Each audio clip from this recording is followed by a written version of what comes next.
Bonjour mes amis lions, on se retrouve aujourd'hui pour votre tirage du mois d'août 2021. J'espère que vous allez tous très bien, que vous avez passé un bon mois de juillet. Allez, on y va. Les lions, signe solaire, ascendant ou lunaire. Qu'est-ce qui se passe pour vous pour le mois d'août 2021 ?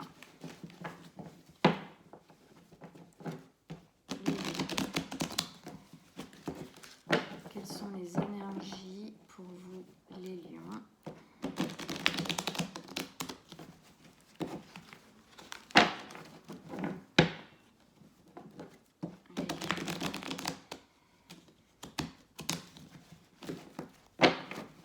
Oh, elles ne veulent pas bien se battre, on va les refaire. Voilà. Allez.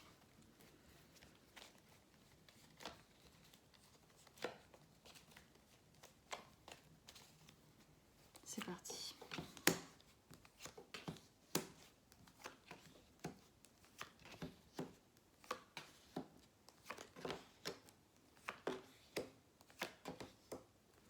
Et une dernière carte qu'on retournera à la fin, comme d'habitude. Hop. Alors, déjà, qu'est-ce qu'on a comme arcane majeur? Est-ce que vous voyez bien les cartes? Oui. Ok, on a les amoureux ici. Ok, sinon on a du denier, de l'épée, de la coupe, du bâton. Ok. On a un peu de tout. Alors, on rentre dedans. Vous commencez, donc vous arrivez dans ce mois d'août 2021 avec deux énergies qui sont la 10 de denier et la 4 de bâton. Alors, on commence par la 10 de denier. La 10 de denier, c'est votre image type de votre bonheur au niveau sécuritaire. C'est-à-dire, on se sent en sécurité matérielle, peut-être financière aussi. C'est vraiment le fait de se sentir assis. Voilà, il y a une sécurité, ou en tout cas une envie de sécurité peut-être plus importante. On va regarder, on va rentrer dedans. En tout cas, c'est la sécurité. C'est vraiment, c'est la 10, c'est la dernière des deniers, c'est l'aboutissement. On se sent en sécurité au niveau, voilà, comme je dis, cette carte, c'est au niveau de la pyramide de Maslow. C'est la première, c'est le premier étage, c'est le socle. C'est tout ce qui est sécurité d'habitat, financier, travail. Voilà. Avec ça, on a la 4 de bâton qui nous dit qu'on a envie, de jovialité, on a envie de partage, dans la joie avec les gens qu'on aime. Il y a une grande envie de partage. Peut-être que justement, ce sentiment de sécurité nous donne la possibilité de partager peut-être plus grandement, mieux, avec les gens autour de nous. Ça nous donne la possibilité, une possibilité d'ouverture à un peu l'insouciance, à la fête, à la célébration, en fait, avec les gens qu'on aime. Ou alors, on a envie de célébrer le fait de se sentir en sécurité, assis socialement peut-être, ou dans notre travail, ou voilà, dans notre vie en tout cas matérielle. On va rentrer dedans, on va regarder un peu comment ça se profile. Première ligne d'énergie, donc on a les amoureux, la 8 de denier et la 5 de coupe. Donc les amoureux, c'est effectivement l'alter ego, l'âme sœur. Donc ça peut être effectivement quelqu'un dans notre vie qui est là, qui nous aide, qui peut-être que c'est une nouvelle relation qui arrive dans notre vie, c'est possible. Peut-être que c'est notre relation avec la personne avec laquelle on est déjà qui reprend peut-être un petit peu de vie, un petit peu d'essor, qui en tout cas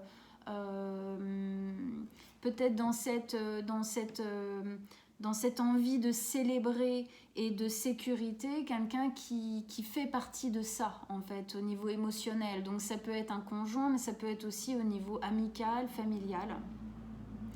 Après, si c'est pas ça, ça peut être très personnel, où c'est avec nous-mêmes. C'est-à-dire que ce sentiment-là fait qu'on se sent très bien avec nous-mêmes. On se sent vraiment en harmonie avec nous-mêmes. Ça peut être en harmonie avec quelqu'un dans notre vie ou même notre famille en général. Mais ça peut être aussi, ça peut être les deux même, en harmonie avec nous. On va voir, on va continuer. Avec ça, on a la 8 de denier qui nous dit qu'on travaille assez durement à quelque chose de concret. On a la tête dans le guidon, on travaille, il y a une notion de temps dedans. Elle est au cœur de notre lecture, cette carte. Elle nous dit que là, voilà, on travaille à mettre en place quelque chose dans notre vie. On travaille, on a vraiment la tête dans le guidon pour peut-être mettre en place ce projet sécuritaire ou en tout cas, on travaille à ce que ça reste comme ça si c'est déjà le cas. Si c'est pas déjà le cas, que c'est en train de se faire, eh ben on est à fond, quoi. On est à fond, on bosse pour que ça se mette en place, que ça continue, que ça fructifie. Voilà, elle est là, elle regarde à droite, à gauche, elle choisit bien les objets, elle choisit bien ce qu'il faut pour que les choses se mettent en place ou que les choses soient pérennes, continuent dans le bon sens. Avec ça, on a la 5 de coupe. La 5 de coupe qui nous dit que peut-être que quand même derrière tout ça, il y a une certaine mélancolie de quelque chose. Alors c'est sûr que quand on commence quelque chose de nouveau, quand on arrive parfois à une assise sociale, parfois on peut peut-être regarder un peu en arrière des choses qu'on a laissées du coup de côté, qu'on a laissées derrière nous et qui parfois on ressent un petit peu peut-être un peu de mélancolie, peut-être un peu de remords sur certaines choses, mais c'est surtout une notion de mélancolie de quelque chose du passé. Voilà. Mélancolie, alors voilà, vous le mettez par rapport à ce que ça résonne, en quoi ça résonne dans votre vie, à l'intérieur de vous. En tout cas pour moi, il y a vraiment une envie, si elle n'est pas déjà construite, il y a une envie de sécurité pour pouvoir profiter mieux avec les gens qu'on aime. Et si c'est pas déjà mis en place, mais moi j'ai l'impression que c'est déjà mis en place. J'ai l'impression que c'est déjà mis en place, mais qu'on travaille à ce que ce soit encore mieux, que ce soit encore plus assis, que ce soit encore plus sûr, encore plus sécuritaire, encore plus pour se sentir encore plus libre en fin de compte. Parce qu'il y a vraiment cette carte des amoureux qui nous dit que il y a quand même quelque chose là qui se fait vivre à l'intérieur de l'accomplissement quand même. Hein.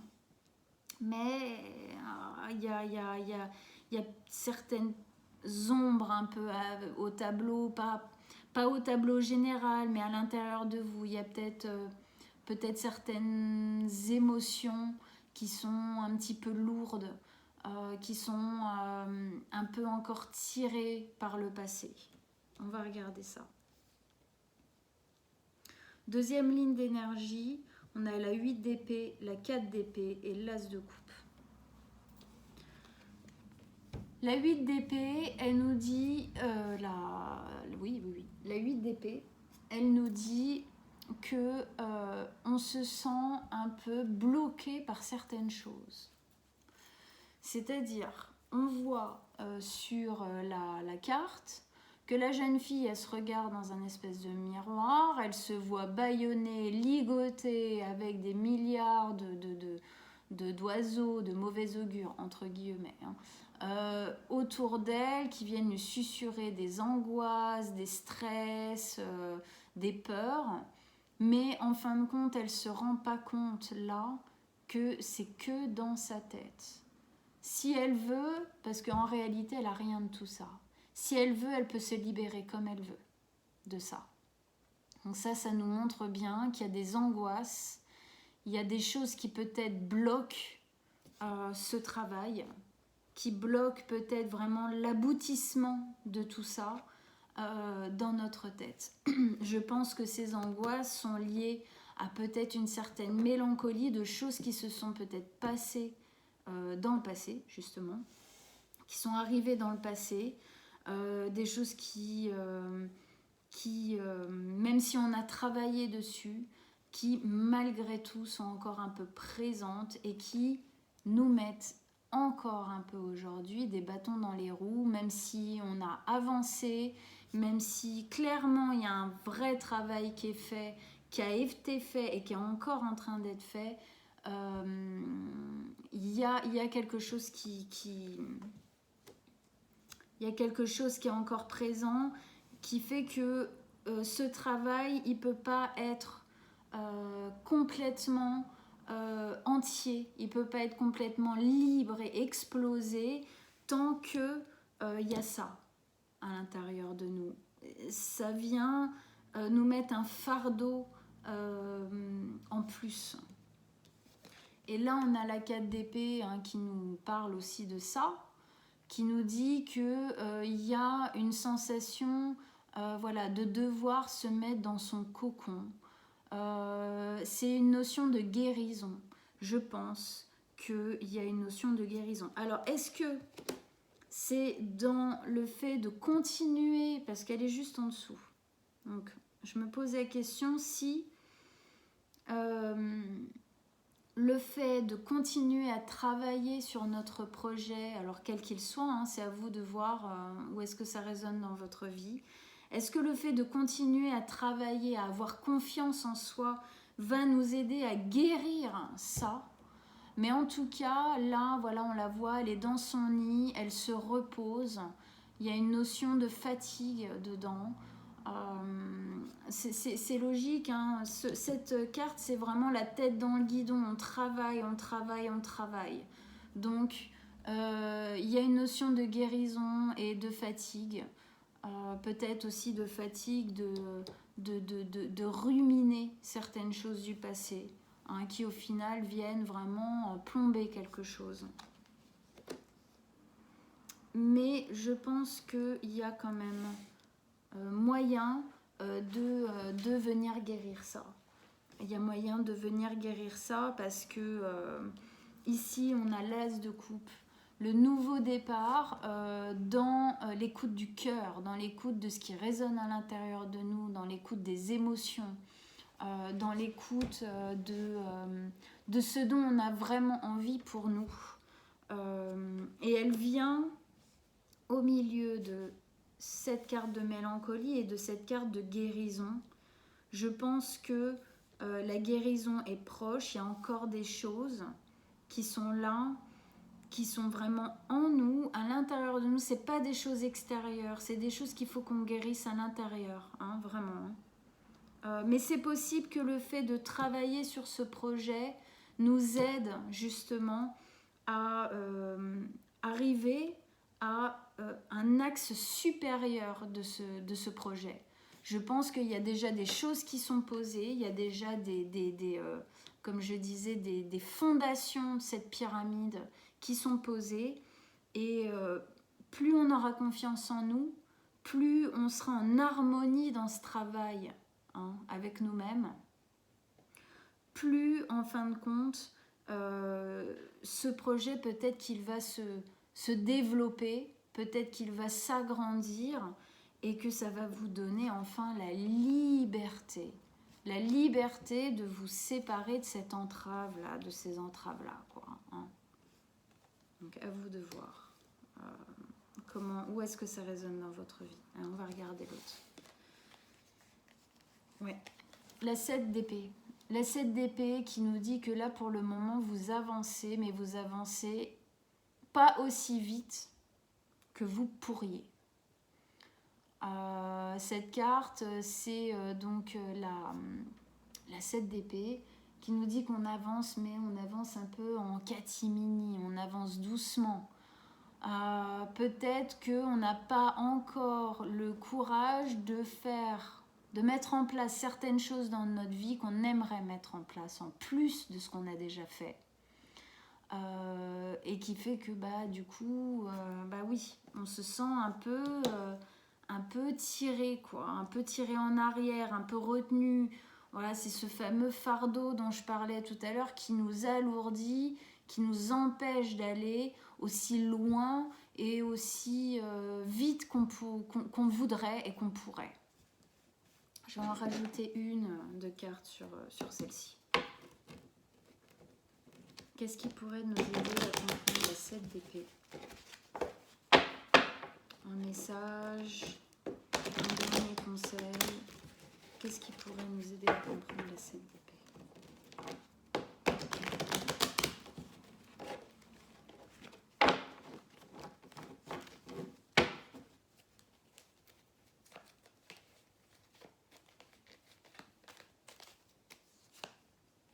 Et ouais, ok. La 6 de denier. Il y a un équilibre à remettre quelque part. Alors, où? À vous de voir. En tout cas, peut-être dans... Voilà, parce que cette carte, elle nous parle vraiment de l'équilibre, du donner-reçu. C'est, voilà, je donne peut-être beaucoup à un projet ou à quelqu'un et je ne reçois pas assez, j'estime en tout cas ne pas recevoir assez en échange, que ce soit de ce projet ou de ces choses, de ce travail que j'ai mis en place, ou une personne ou quoi, parce que bon voilà, là ça peut être une personne aussi effectivement. En tout cas, il y a un besoin de remise en équilibre. Remise en équilibre aussi peut-être justement à l'intérieur de nous, de qu'est-ce que je garde et qu'est-ce qu'il faut absolument que dont il faut absolument que je me sépare pour continuer à avancer correctement. Voilà mes amis lions. Mais écoutez, courage, continuez dans votre projet, mais en tout cas, effectivement, je pense qu'il y a des choses à guérir encore, de choses du passé qui vous ont peut-être traumatisé ou qui en tout cas a imprimé quelque chose en vous dont il y a possibilité, il y a vraiment possibilité de s'en séparer parce qu'il y a vraiment une envie de partage plus grand. Hein. Là on est dans l'équilibre, là on est dans le partage. Voilà, il y a quelque chose à remettre en équilibre dans le partage. Alors le partage dans le travail, partage dans la vie, sociale, amoureuse, voilà. Bon écoutez, j'espère que ça vous a plu, j'espère que ça vous a aidé, que vous vous êtes reconnu dans ce tirage. Allez voir, c'est un conseil, votre signe ascendant et votre signe lunaire. Ça vous donnera en fait d'autres indications et une lecture beaucoup plus personnalisée, voilà, de la guidance. Sinon, je vous propose aussi voilà, en commentaire en dessous de partager vos ressentis par rapport au tirage, votre expérience, voilà, pour communiquer, pas obligatoire hein, d'aller dans des détails personnels, voilà. Écoutez, on se retrouve donc fin août, tout début septembre pour la lecture de septembre 2021. En attendant, partagez, likez. Si vous voulez une consultation privée, je mets comme d'habitude mon mail dans la boîte de dialogue en dessous. Vous m'envoyez un petit message sans problème. Je vous souhaite un très très bon mois d'août et on se revoit très très vite.